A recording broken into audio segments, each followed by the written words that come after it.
Hello everyone, welcome to missile classes. मैं आज आपके सामने लेकर आया इकोनॉमिक्स का ऑफिशियल पेपर में किस प्रकार से आपके ब्लूप्रिंट में क्वेश्चन पूछे जाने वाले हैं। बिल्कुल आप लोग इस प्लेटफॉर्म से जुड़े रहें। मैं आज आपके सामने एक एक करके मैं प्रस्तुत करने वाला हूं कि किस प्रकार से आपके फाइनल एग्जाम के साथ साथ ब्लूप्रिंट में भी आप लोगों का क्वेश्चन छपने वाले हैं। तो बिल्कुल इसी तरह से वीडियो पाने के लिए आप लोग चैनल पर नए आए तो चैनल को सब्सक्राइब करके बेल आइकन को जरूर प्रेस करें, साथ ही साथ अपने दोस्तों को ज्यादा से ज्यादा शेयर करें। तो चलिए मेरे प्यारे, हम लोग जो पहला क्वेश्चन की ओर मूव करेंगे। सबसे पहले हम लोग कोशिश करेंगे कि आप लोगों का जो अभी ब्लूप्रिंट का एग्जाम होने वाला है 9 दिसंबर को, इसमें आप लोगों का मैथमेटिक्स से भी रिलेटेड क्वेश्चन पूछे जाएंगे। याद रखिए, कौन से रिलेटेड? मैथमेटिक्स से भी रिलेटेड क्वेश्चन पूछे जाएंगे। तो आपको मैथ के बारे में यानी न्यूमेरिकल के बारे में पता होना चाहिए।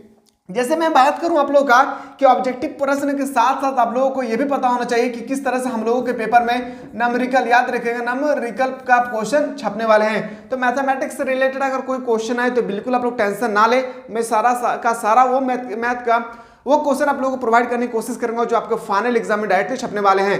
तो चलिए हम लोग सबसे पहले जो डिस्कस करते हैं, निवेश गुणांक से आप क्या समझते हैं। हम लोग ना सबसे पहले डिस्कस कर लेते हैं ऑब्जेक्टिव प्रश्न की, किस प्रकार से आपके फाइनल एग्जाम में या ब्लूप्रिंट में ऑब्जेक्टिव क्वेश्चन छपने वाले हैं। तो एक क्वेश्चन को आप लोगों को ध्यानपूर्वक देखना है। देखिए, पहला जो क्वेश्चन पूछा गया ना कि उत्पादन में वृद्धि के साथ साथ लागत एवं कुल स्थिर लागत का अंतर क्या होती है। तो इसका अंतर जो है ना हमेशा बढ़ता है। याद रखिएगा, हमेशा जो है इंक्रीज होती है। ऑप्शन नंबर क्या हो जाएगा? ऑप्शन नंबर ए इसका बिल्कुल राइट आंसर हो जाएगी। समझ में आया ना क्या बोल रहा है? उत्पादन में वृद्धि के साथ साथ लागत एवं कुल स्थिर लागत में हमेशा क्या होगी? बढ़ोतरी होगी। ठीक है, याद रखिएगा option number A. Question number 2 पे आते हैं कि the general theory of employment interest and money पुस्तक के लेखक कौन है, रचनाकार को? तो बोलते हैं इससे जेएम केन्स। याद रखिएगा, केन्स इसका बिल्कुल राइट आंसर हो जाएगा। ये जो मैं क्वेश्चन करवा रहा हूं ना, ये जरूरी नहीं है कि सिर्फ ब्लूप्रिंट में ही छपेगी, फाइनल एग्जाम में भी ऐसा ही क्वेश्चन आएगा। बिल्कुल आप लोग ऐसा ना सोचिए कि हम लोग के एग्जाम में सिर्फ यही ब्लूप्रिंट में अगर जो क्वेश्चन छप गया है वो फाइनल में नहीं आएगी। तो चलिए हम लोग क्वेश्चन नंबर जो तीसरा दिख रहे हैं सर, क्वेश्चन नंबर तीसरा, कौन सा कथन सत्य है? ये क्वेश्चन को मैं बेहतरीन तरीके से थोड़ा एक्सप्लेन कर रहा हूं, थोड़ा आप लोग ध्यान पूर्वक समझिए इस क्वेश्चन को, बहुत इंपॉर्टेंट है। देखिए, ये आप लोगों को ना पता होना चाहिए MPC plus MPS equal to 1 होता है। ठीक है, तो जो आपको ऑप्शन नंबर ए में बी में दिख रहा है, कभी कभी ना आप लोगों को इस तरह से पूछा जाएगा MPC -1 इक्वल टू -MPS। बस कुछ नहीं किया गया है, इसमें आप लोगों को रोटेट कर दिया गया है, यानी आप लोगों का जो MPS है वो उसको बॉर्डर के उस पार ले गया है।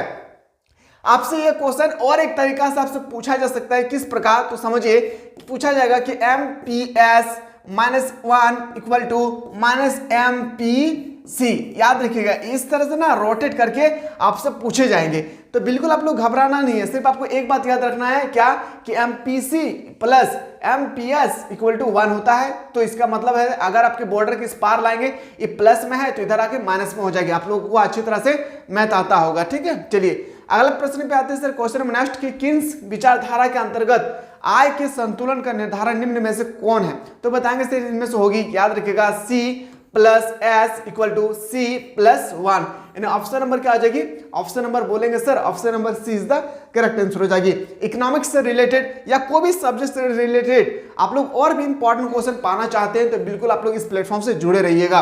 गुणांकों को निम्न में से किस सूत्र द्वारा व्यक्त किया जाता है? तो गुणांक को हम लोग ना सबसे पहले के, गुणांकों को हम लोग इंडिकेट करते हैं के से। आप सभी को अच्छी तरह से पता है, जिसे हम लोग कांस्टेंट करते हैं। तो गुणांक का इक्वल टू हम लोग बोल सकते हैं, याद रखिएगा, डेल्टा Y बट्टा डेल्टा I। याद रखिएगा, इनकम इसको हम लोग बोलते हैं I, अब बट्टा इसको हम लोग बोलते हैं बचत। इसको नोट डाउन कर लीजिए, फाइनल एग्जाम में 2 कॉपी यही क्वेश्चन छपेगी कि के इक्वल टू डेल्टा Y बटा डेल्टा I। तो डेल्टा Y का मतलब होता है बचत और डेल्टा I का मतलब होता है I। यानी आपका ऑप्शन नंबर इस तरह से देखा जाए तो क्या हो जाएगी? ऑप्शन नंबर ए इसका बिल्कुल राइट आंसर हो जाएगी। क्वेश्चन नंबर नेक्स्ट पे आते हैं। जब हम लोग अगला प्रश्न पे चलते हैं तो JBSA का बाजार नियम लागू होता है। तो कौन सा नियम लागू होता है? वस्तु विनिमय प्रणाली। अब समझिए वस्तु विनिमय प्रणाली क्या है। मैंने अभी जस्ट आप लोगों का पिछला वीडियो में बताया था कि वस्तु विनिमय प्रणाली एक्चुअली है क्या। वस्तु विनिमय प्रणाली एक जमाना था जब हम लोगों के पास पैसा नहीं था, उस समय हमारे पास सिर्फ सामान का लेन देन होती थी। जब मेरा सामान, मान लेते मेरा आटा की आवश्यकता होती थी और मेरे पास बहुत सारा चावल है और किसी व्यक्ति को चावल की आवश्यकता है, उनके पास बहुत सारा आटा है, तो हम लोग क्या करते हैं, दोनों हम लोग बातचीत करके मेरा सामान को उनको दे देते थे और उनका सामान हम ले लेते थे और हमारे दोनों की आवश्यकताओं को क्या हो जाती थी, पूरा हो जाता था। इसी को हम लोग वस्तु विनिमय प्रणाली कहते हैं। क्वेश्चन नंबर नेक्स्ट, ये आपका मैथमेटिक्स का क्वेश्चन है। ये क्वेश्चन आपके पेपर में फाइनल एग्जाम में 2 मार्क्स का छपेगी। याद रखिए, कितने मार्क्स का? 2 मार्क्स का आपके फाइनल एग्जाम में ये क्वेश्चन छपेगी। तो आपसे पूछा गया सर गुणांक क्या है। देखिए गुणांक को हम लोग के इक्वल टू हम लोग इंडिकेट करते हैं 1/MPC। नोट डाउन कीजिए, 200% फाइनल एग्जाम में ये क्वेश्चन आपके पेपर में छपेगी। 100 नहीं बल्कि 200% आपके फाइनल एग्जाम में ये क्वेश्चन छपेगी। ये फॉर्मूला, तो के का वैल्यू हम लोगों को पता नहीं है, निकालना है इक्वल टू 1/MPS का वैल्यू दिया, सॉरी यहाँ पे MPS नहीं होगा, सॉरी यहाँ पे होगा MPC। तो MPC का वैल्यू हम लोगों को दिया हुआ है कितना? 0.5। अब पॉइंट को हटाएंगे तो यहाँ पे 0 चिपकेगी, तो के इक्वल टू बोल सकते हैं 10/5। अब इस तरह से अगर हम लोग इक्वल करें तो के इक्वल टू कितना आ जाएगा? 5 दूनी 10, मतलब के इक्वल टू कितना आ जाएगा? 2। तो इस तरह से ना मैथमेटिक्स में आप लोगों को क्वेश्चन आएगा तो आप लोग सॉल्व कर लेंगे इजीली से। आप खास करके ना इस टॉपिक से आप लोगों को क्वेश्चन भर भर के आएगी मैथमेटिक्स से रिलेटेड। Delta I, delta Y, delta P, quantity 1, quantity 2, price 1, price 2, delta P, ये सब आपके पेपर में छपेगी। तो बिल्कुल आप लोग मैथमेटिक्स से रिलेटेड अगर सेपरेट सा वीडियो चाहते हैं तो एक बार जरूर कमेंट करें, ताकि मैं आप लोगों को एक ऐसा वीडियो प्रोवाइड करूं जहां पे सिर्फ और सिर्फ न्यूमेरिकल का क्वेश्चन होगी, वो भी फाइनल एग्जाम के रिगार्डिंग। बस आप लोग चैनल पर जुड़े रहें, सारा चीज मैं बताऊंगा। क्वेश्चन नंबर 8 पे आता है, राष्ट्रीय आय की गणना निम्न में से किससे बचना चाहिए? राष्ट्रीय आय की गणना तो बताएंगे सर दोहरी गणना। दोहरी गणना क्या है? मैंने आपको बताया था कि जब मैं राशन लेकर गया, मैं 5 रुपए का चीनी खरीदा, मेरा बात को समझिए, 10 रुपया का मैंने आलू खरीदा। अब क्या हुआ? आलू खरीदा, एग्जाम्पल में मान लो तो आलू, फिर मैं 5 रुपया का मान लेते हैं कि मैं प्याज खरीदा। क्या खरीदा? प्याज। तो इस तरह से ना हम लोगों के मेरे अकॉर्डिंग 20 रुपीज होना चाहिए, लेकिन दुकानदार ने क्या है कि इसको डबल काउंट कर दिया है, किसको? चीनी को 2 बार काउंट कर दिया है और आलू को 1 ही बार काउंट किया है, प्याज को 1 ही बार। और इस तरह से जब वो ऐड कर रहे हैं तो बन रहा है 25 रुपया। तो मेरा तो 20 रुपया बनना चाहिए, जबकि वो बता रहे कि था 25 रुपया। तो इस तरह से हम लोग बोल सकते हैं इसको double counting system. Double counting system किसे कहते हैं? याद रखिएगा, दोहरी गणना, जब एक सामान को 2 बार काउंट किया जाता है, इसे राष्ट्रीय आय में काफी ज्यादा बढ़ोतरी होती है। कैसे? जैसे यहाँ पे 20 रुपया है तो हो गया कितना? 25 रुपया। चलिए मूव करते हैं अगला। स्फीतिक अंतराल क्या है? मैंने आपको स्फीतिक अंतराल के बारे में बहुत बेहतरीन तरीके से क्लास में समझाया था, अब यहाँ पे एक्सप्लेन नहीं करने वाला हूं। तो आंतरिक मांग की ऑप्शन नंबर क्या हो जाएगी? ए इसका राइट आंसर हो जाएगा। अगला प्रश्न पे आते हैं सर, ऐसा ही क्वेश्चन आएगी, टेंशन नहीं लेना है, थोड़ा सा भी टेंशन नहीं लेना है। मैंने लेक्चर 1, लेक्चर 2 और लेक्चर 3 प्रोवाइड कर रहा हूं, सारा क्वेश्चन इसी से आएगी, टेंशन नहीं लेना है। लेक्चर 1 को अगर नहीं देखे, लेक्चर 2 को नहीं देखे, तो सबसे पहले लेक्चर 1, लेक्चर 2 को देखने की कोशिश करें, फिर आप लोग लेक्चर 3 को देखेंगे तो बेटर होगा, ठीक है आपके लिए। किन्स के अनुसार अति उत्पादन और बेरोजगारी का मुख्य कारण है? मुख्य कारण क्या है? कुल मांग में कमी। क्या हो जाएगी? कुल मांग में कमी। ऑप्शन नंबर सी इसका बिल्कुल राइट आंसर हो जाएगा। अगला प्रश्न पे आते हैं सर, 12 में बाजार का नियम प्रस्तुत किया। बाजार के नियम प्रस्तुत किया किसने? तो जेएन किन्स। ये व्यक्ति जो है ना किन्स, इसको थोड़ा सा आप लोग नोट डाउन कर लीजिएगा। जब बाजार के बारे में आपसे बात करी क्वेश्चन एग्जामिनर, तो आपको पहले याद रखना है किन्स के बारे में, ठीक है? आंख बंद करके किन्स लगाना है। मूव करते हैं अगला प्रश्न पे। क्वेश्चन नंबर नेक्स्ट है कि किन्स का रोजगार सिद्धांत लागू होता है? किन्स का रोजगार सिद्धांत कहां होता है? तो विकसित देशों पर। कहां पे? विकसित देशों पर। जो विकसित देश होती है वहां पे किन्स का रोजगार सिद्धांत लागू होती है। अब देते सर MPC सीमांत उपभोग प्रवृत्ति का मान होता है। मैंने अभी जस्ट बताया कि सीमांत उपभोग प्रवृत्ति, देखिए मैंने आपको जस्ट बताया ना, एक होता है MPS plus MPC equal to, याद रखिए क्या होगी? इक्वल टू क्या होता है? 1। तो इस तरह से ना आपसे पूछा गया MPC का मान जो है, ये मैथमेटिक्स का क्वेश्चन है, न्यूमेरिकल का क्वेश्चन है, तो आपसे पूछेगी सीमांत उपभोक्ता प्रवृत्ति का मान क्या होता है? तो बताएंगे सर सीमांत उपभोक्ता प्रवृत्ति की मान अगर मैं यहां से काउंट करूं, समझिए मेरे बात को, अगर मैं यहां से काउंट करूं MPC equal to 1 minus plus से उधर जाएगा तो क्या हो जाएगी? माइनस में कन्वर्ट होगा या नहीं? बताइए मेरे प्यारे, होगा। तो बताएंगे सर MPS, तो ये एक रिलेशन संबंध है। क्या है? एक रिलेशन है, ठीक है? तो MPC का मान हमेशा याद रखिएगा क्या, कि 0 से अधिक किंतु 1 से क्या होगी? कम होगी। 0 से अधिक होगी किंतु 1 से कम होगी। इस बात को आपको भली भांति पता होना चाहिए। और ये क्वेश्चन आपके पेपर में, ऑब्जेक्टिव में, फाइनल एग्जाम में 2 कॉपी यही क्वेश्चन होगी, ठीक है? चलिए अगला प्रश्न पे आते हैं सर हम लोग कि अर्थव्यवस्था में उस समय संतुलन अवस्था होगी जब कुल मांग और पूर्ति के बराबर होगी। ऑप्शन नंबर क्या हो जाएगी? ए इसका राइट आंसर हो जाएगा। क्वेश्चन नेक्स्ट पे आते हैं कि प्राचीन विचारधारा निम्न में से किन तथ्यों पर आधारित है? प्राचीन विचारधारा की बात कही तो बताएंगे सर बाजार के नियम। क्या हो जाएगी? बाजार के नियम। ऑप्शन नंबर सी इसका राइट आंसर होगा। क्वेश्चन नंबर नेक्स्ट पे आते हैं, आय के संतुलन स्तर है। जो हमारा आय है इसका संतुलन स्तर आपसे पूछे गए, यानी बैलेंस जो हम लोग होती है, इस बैलेंस जो लेवल है वो आपसे पूछे गए हैं। तो बताएंगे सर बचत और निवेश बराबर होती है। याद रखिए क्या होगी? आय के संतुलन। एग्जाम्पल में मेरा आय जो है मान लेते हैं कि 50 रुपया है, और मैं क्या हुआ 50 रुपया में मान लेते हैं एग्जाम्पल में कि मैं 20 रुपया का बचत किया और 20 रुपया का मैंने 25 रुपया का मैंने खर्च किया। अब बताइए ये मेरे लिए क्या है? बचत। समझिए मेरा बात को, बचत है, ये मेरा क्या है? खर्च है। तो बताइए यहाँ पे लिखा है आय के संतुलन स्तर क्या होती है? बचत और निवेश बराबर होती है। बचत और निवेश जो हम लोग खर्च करते हैं, मतलब जो इन्वेस्ट करते हैं किसी भी चीज पे, निवेश क्या होती है? बराबर होती है। तो इसी को हम लोग बोलते हैं क्या? तो बोलेंगे सर बचत और निवेश बराबर होती है तो संतुलन आय जो है हमारा बैलेंस होती है, हमारा इनकम बैलेंस होता है। आशा करते हैं कि आप लोगों को समझ में आ रहा होगा, आप लोग थोड़ा सा भी घबराए नहीं। ठीक है, अगला प्रश्न पे आते हैं, किसी अर्थव्यवस्था में एक वस्तु के अंतर्गत उत्पादित अंतिम वस्तु तथा सेवाओं के बाजार मूल्य को कहते हैं। तो उसे हम लोग कुल घरेलू उत्पादन कहते हैं। जब जब आपके बारे में आए कहां पे? अंतिम वस्तु। अंतिम वस्तु किसे कहते हैं? सबसे पहले होगा गेहूं। गेहूं से हम लोग बनाते हैं आटा, आटा से बनाते हैं हम लोग रोटी या ब्रेड। ठीक है, तो ये हम लोगों का क्या है? अंतिम वस्तु। तो अंतिम वस्तु किससे रिलेटेड होगी? घरेलू से ही रिलेटेड होगी। तो ऑप्शन नंबर क्या हो जाएगी? सी इसका बिल्कुल राइट आंसर हो जाएगी। क्वेश्चन नेक्स्ट, लाभ का निम्न में से कौन सा घटक है? देखिए लाभ का निम्न में से कौन सा घटक है आपसे पूछे गए हैं। तो लाभांश होगी, अवितरित लाभ होगा, निगम लाभ कर होगा। ऑप्शन नंबर क्या हो जाएगी? डी इसका राइट आंसर हो जाएगा। क्वेश्चन नेक्स्ट पे आते हैं, सर औसत आय क्या है? अब समझिए औसत एवरेज आय क्या है। मेरा एक बात को आप लोग ध्यान से सुनिए, क्यों मैं इतना बेहतरीन तरीके से ये बता रहा हूं, समझिए। क्योंकि फाइनल एग्जाम में इससे रिलेटेड आपके पेपर में, यानी इस चैप्टर से रिलेटेड नहीं, इस क्वेश्चन से रिलेटेड 4 मार्क्स का आपके पेपर में क्वेश्चन छपेगी। समझिए, आप बताइए कि मैं लिख रहा हूं मंडे, मैं संडे से लिख रहा हूं, मैं संडे, मंडे, ट्यूसडे, वेडनेसडे, उसके बाद मैं लिख रहा हूं थर्सडे। ठीक है, अब समझिए, अगर मैं मान ले कि संडे के दिन में मैं 10 रुपया कमाया हूं, मंडे के दिन 20 रुपया, फिर ट्यूसडे के दिन 10 रुपया, वेडनेसडे के दिन मान लेते हैं कि 25 रुपया, और थर्सडे के दिन मान लेते हैं 15 रुपया। ठीक है, मेरे बात को समझ में आ रहा है आपको? अब ना हमसे कोई पूछा कि अरे आपका जो बैलेंस है ना, बैलेंस मतलब आपका इनकम जो है ना सही नहीं है। मुझे कैसे? बोले देखो ना, कभी तुम 10 रुपये कमा रहे हो, कभी 20 रुपया, कभी 10, कभी 25, कभी 15। एक औसत बताओ, एक एवरेज बताओ कि तूने 5 दिन में कितना रुपया कमाया है। एवरेज इनकम बताओ कितना होगा। तो तब हम क्या किए, सबको हम लोग काउंट कर दिए। क्या कर दिए? सबको काउंट कर दिए। और क्या किए कि जितना दिन था, पहला, दूसरा, तीसरा, चौथा और पांचवा, मैं 5 डेज से क्या कर दिए? डिवाइड कर दिए इसको। समझिए, 10, 30, 40, 50, 60, 70, 80, कितना हो जाएगी? 80/5। अब जब इसको हम लोग डिवाइड करेंगे, 80/5 को जब हम लोग डिवाइड करेंगे तो आएगा 16। कितना? 16 रुपया आएगी। तो इस तरह से वो व्यक्ति बोल रहे हैं कि हाँ आप सही बताया है आपने कि आपका एवरेज इनकम जो है प्रतिदिन 16 रुपया है।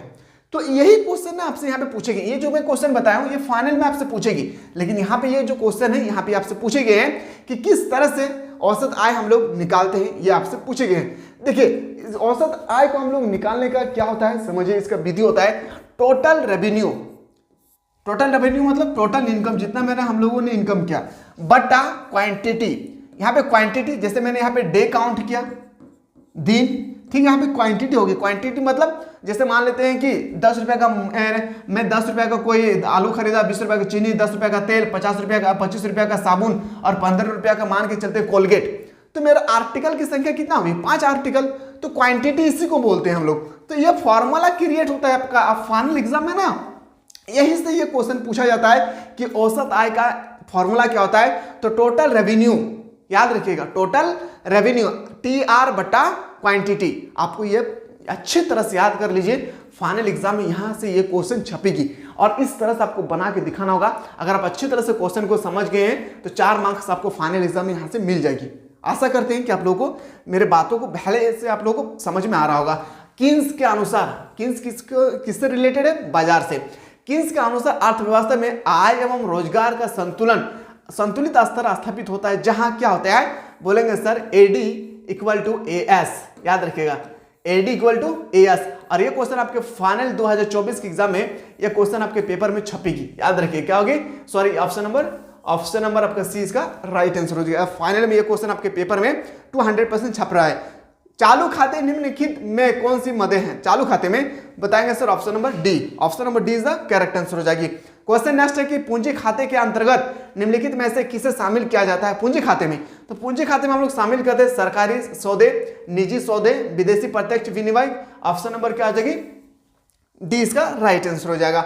अगला प्रश्न है कि व्यापार संतुलन का अर्थ होता है। व्यापार संतुलन कब होगी? व्यापार जो हम लोग करते हैं इसमें हम लोग का संतुलन एक संतुलित होता है, एक संतुलन होता है, दोनों में काफी ज्यादा डिफरेंट है। तो संतुलन हम लोग को कब होगा ये आपसे पूछे गए। तो वस्तुओं के आयात और निर्यात से क्या होगी? जब हम कोई भी सामान को हम लोग को संतुलित कब होगी? जब हम कोई भी सामान को बनाते हैं और सारा का सारा सामान जब हम सेल कर देते हैं तो हम लोग को क्या होगा? संतुलन होगा। तो ऑप्शन नंबर क्या हो जाएगी? बी इसका राइट आंसर होगा। घबराना नहीं है, इकोनॉमिक्स लिए जिसका मतलब डर जाना नहीं है। मैं आपको प्रीवियस क्वेश्चन भी दिखाऊंगा। प्रीवियस क्वेश्चन को देखेंगे तो आपको पता तो चलेगा कि किस प्रकार से हमारे पेपर में क्वेश्चन छपने वाले हैं। निवेश गुणांक से आप क्या समझते हो? जो निवेश गुणांक है इससे आपको क्या समझ में आ रहा होगा? समझिए, निवेश गुणांक मैंने अभी जस्ट बताया K = 1/MPC। मैंने अभी जस्ट बताया था ये फॉर्मूला होता है ना, आप लोगों को पता है, मैंने अभी जस्ट बताया। 1936 में J.M. किन्स ने अपनी पुस्तक the general theory of employment interest and money, क्या है मेरे बात को समझिए, एक पुस्तक लिखा था। किसने? निवेश गुणांक जिसने थ्योरी दिया था J.M. किन्स ने, उसने थ्योरी लिखा था, अपने बुक लिखा था the general theory of employment interest and money. ये पुस्तक का बहुत बार राइटर पूछा गया है J.M. किन्स, याद रखिएगा। में निवेश गुणांक का प्रतिपादन क्या? यह आय में परिवर्तन तथा निवेश में परिवर्तन का अनुपात है। क्या होती है? K = याद रखिए, निवेश गुणांक का एक फॉर्मूला होता है K = डेल्टा Y बटा डेल्टा I। अब डेल्टा Y और डेल्टा I क्या है ये भी आपको समझना बहुत जरूरी है। देखिए, डेल्टा Y को हम लोग बोलते हैं क्या? याद रखिएगा, डेल्टा Y को हम लोग बोलते हैं आय में परिवर्तन। क्या बोलते हैं सर? आय में परिवर्तन। और हम लोग डेल्टा सॉरी आपका हम लोग जो है इसको हम लोग आय में परिवर्तन बोलते हैं। किसको? इसको हम लोग बोलते हैं आय में परिवर्तन। और इनको हम लोग बोलते हैं, इसको हम लोग बोलते हैं, याद रखेंगे, निवेश में परिवर्तन। निवेश में परिवर्तन मैं पहले सही बता रहा था। उसके बाद यहाँ पे बोलते हैं आय में परिवर्तन। याद रखिएगा, परिवर्तन। इस बात को आपको बेहतरीन तरीके से समझना है कि K = जो हम लोगों का निवेश गुणांक है उसका फॉर्मूला होता है K = मैं फिर से एक बार इंडिकेट कर रहा हूँ, K = डेल्टा Y बटा डेल्टा I। थोड़ा नोट कर लीजिए, फाइनल एग्जाम में क्वेश्चन में छपेगी, ठीक है। तो इस तरह से आपको डिफिनेशन देना है और ये क्वेश्चन आपके पेपर में 3 मार्क्स का छपेगा फाइनल एग्जाम में। अच्छी तरह से दिख लीजिए, ऐसा ही क्वेश्चन 2 कॉपी आपको फाइनल एग्जाम में रहेगी, ठीक है। चलिए अगला प्रश्न अगर मैं ले चलूं आपको, अगला प्रश्न है कि सीमांत उपभोक्ता प्रवृत्ति किसे कहते हैं या किस प्रकार सीमांत बचत प्रवृत्ति से संबंधित है?